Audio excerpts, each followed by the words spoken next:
कक्षा 10 विषय हिंदी मुख्य पाठ्य पुस्तक क्षितिज में दो गद्य पढ़ना है, जिसमें से एक है स्त्री शिक्षा के विरोधी कुतर्कों का खंडन। लेखक का नाम है महावीर प्रसाद द्विवेदी।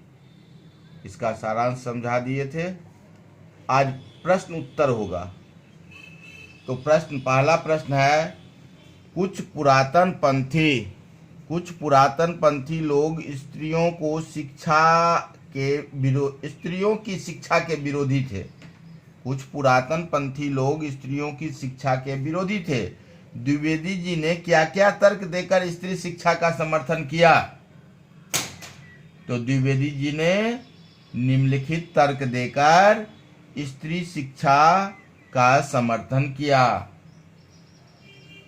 उनका मानना था, जो संस्कृत के नाटककारों ने स्त्रियों को प्राकृत भाषा में संवाद प्रस्तुत किया है, जो कि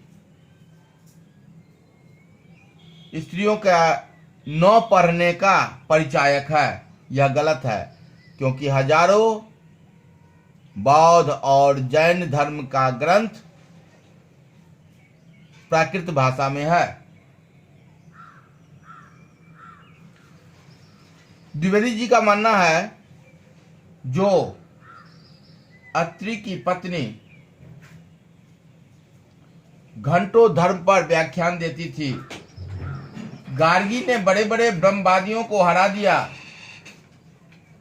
मंडन मिश्र की सहधर्मी ने शंकराचार्य के छक्के छुड़ा दिए। ये स्त्री शिक्षा का ये सब तर्क देकर द्विवेदी जी ने समर्थन किए हैं।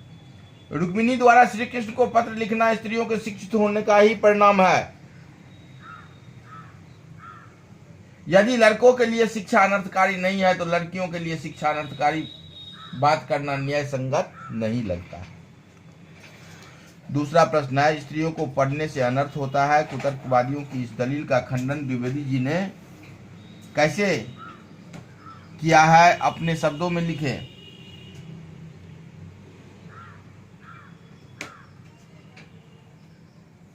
स्त्रियों को पढ़ाने से अनर्थ होते हैं। द्विवेदी जी ने कुतर्कवादी की इस दलील का खंडन करते हुए विनम्रता से उपहास किया है, खूब छिछालेदार की है। जैसे अनर्थ स्त्रियों द्वारा होते हैं तो पुरुष भी पीछे नहीं हैं। दूसरा, स्त्रियों की शिक्षा का विरोध करना समाज का अपकार और अपराध करना है, समाज की उन्नति में बाधा डालना है। तीसरा, पुराने जमाने में स्त्रियां नहीं पढ़ती थी, यह कहना उनका इतिहास की अनभिज्ञता है या जानबूझकर धोखा देना चाहते हैं। चौथा, शकुंतला का दुष्यंत से कटु वाक्य कहना या अपने परित्याग पर सीता का राम के प्रति क्रोध करना उनकी शिक्षा का परिणाम न होकर उनकी स्वाभाविकता ही थी। लड़कियों को अशिक्षित और केवल लड़कियों को शिक्षित कर देश का गौरव नहीं बढ़ाया जा सकता है। तीसरा प्रश्न है,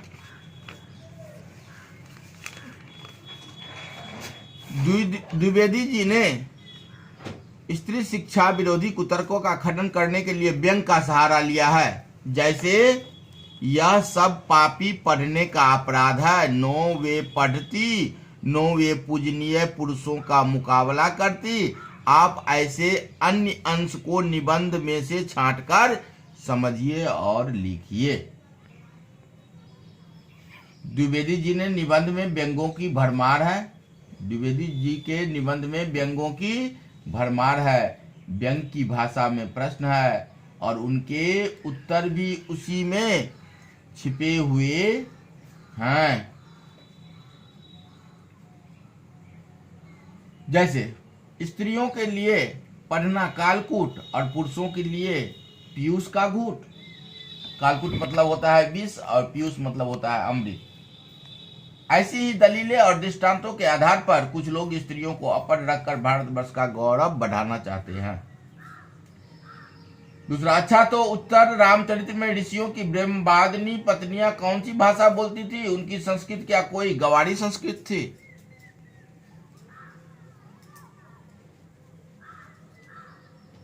दूसरा, अत्रि की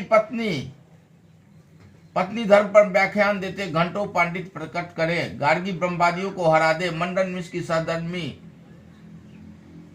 शंकराचार्य के छक्के छुड़ा दे, ये सब व्यंग्यपूर्ण कथन है। ये 3 प्रश्न का उत्तर अभी समझा दिए हैं।